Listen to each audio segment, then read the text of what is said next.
I'd like to talk a little bit about the states where we need the most action right now and why. Great.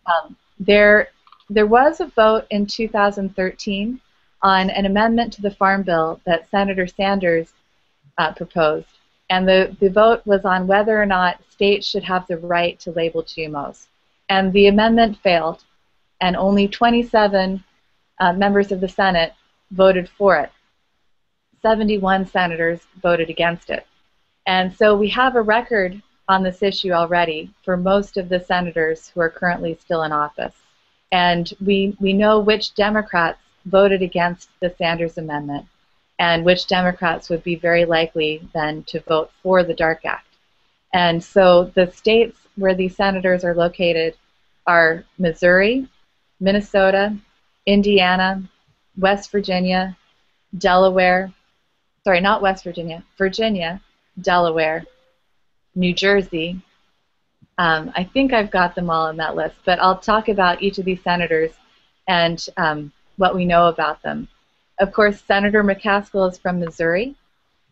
She is in Monsanto's home state, so of course she basically has to be a representative of the pro-GMO side. And she's been very vocal recently. I think that maybe in the past she tried to keep an arm's length distance from Monsanto because, of course, Monsanto is one of the most hated corporations in the world. And so she has not been a strong pro-GMO advocate. But just this past month, in August, when all the senators and congresspeople were on recess in their home districts and interacting with the public a lot in their home states, she was quoted saying that people who are concerned about safety risks associated with GMOs are ignoring the science, and they're just like people who deny climate change. And then within a week of Senator McCaskill talking about that, Senator Durbin from Illinois, he started talking about the people who are opposed to GMOs being just like climate deniers. And so we've seen a couple of these senators who we know are very rabidly pro-GMO come out and carry Monsanto's water in their home states, of course in front of friendly audiences, you know, GMO farming audiences. But they're speaking out and they're getting press for this issue. And then there's Senator Coons from Delaware. He was the Biotech Legislator of the Year. And of course, he could easily be asked to support this. But I think the Democrats know that this is a minority viewpoint, obviously. Senator Heitkamp, for instance, from North Dakota, she's a Democrat. She's very pro-GMO.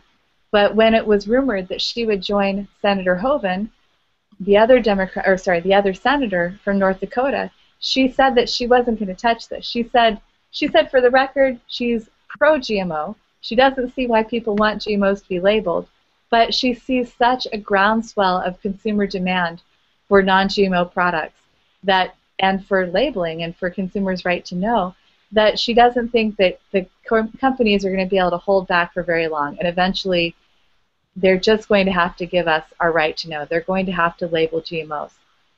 And so she, even though she's opposed to us in principle, politically, she wouldn't go against us. And Senator Durbin and McCaskill, you know, they seem to not have any trouble speaking out and being against us in public. But I think a lot of the other Democrats who are on record voting against states' rights to label are a little scared of being out front on this issue. So the more pressure we can put on them, the better. Senator Donnelly from Indiana is very important. We know that he's supporting this. He was talked about as a sponsor for this bill. So Senator Donnelly, he's also on the Agriculture Committee. Senator Klobuchar from Minnesota, she's also very important. She's an Agriculture Committee member. Say her name again. Say her name. Klobuchar. Okay. Klobuchar? Yeah. I published an article about all of these senators on our website. The title of the article, I believe, is Can Monsanto Find a Democrat to Co-Sponsor the Dark Act in the Senate? Great. So if you Google that, you'll probably find my article. And I have details on 12 senators who are Democrats who we thought might be sponsors or co-sponsors of the bill. So we left out people like Senator Al Franken from Minnesota, who also voted against states' rights to label GMOs. But we didn't think he was going to be a co-sponsor of the bill because Senator Klobuchar from Minnesota would be the better candidate since she's on the Agriculture Committee. But Senator Franken, we know, is against us and will probably vote for the Dark Act.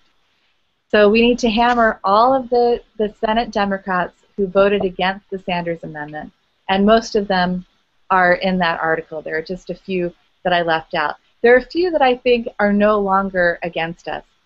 Senator Baldwin from Wisconsin and Senator Casey from Pennsylvania.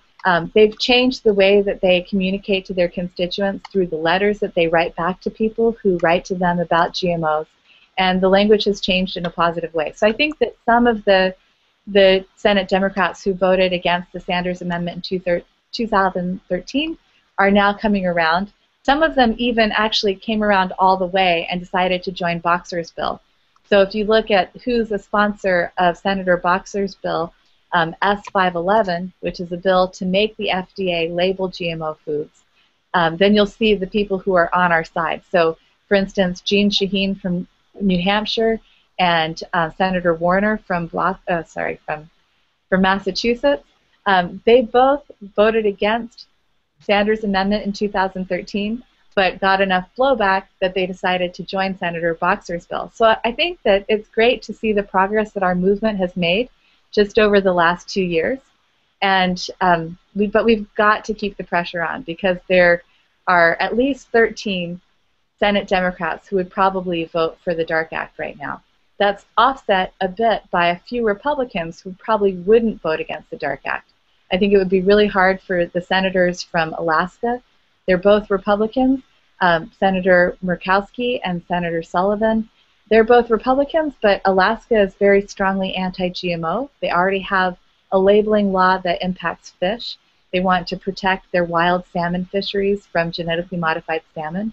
So these senators have had to stand up for the salmon industry, and they've had to go against GMO salmon, and they've had to be activists on this issue with the federal government. So I don't think that they could vote for the Dark Act, even though the Dark Act only touches plants.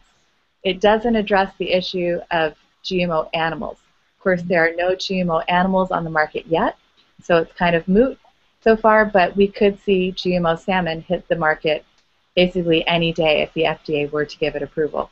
Also, Senator Collins from Maine, she's a Republican who we think it would be very, very hard for her to vote against Maine. Maine is one of the 3 states that passed a GMO labeling law. Of course, Vermont and Connecticut, they have Democratic senators, so that we know are strongly on our side. But Senator Collins from Maine, she has not been very active on this issue, but we don't think that she could vote against it, or sorry, vote for the Dark Act.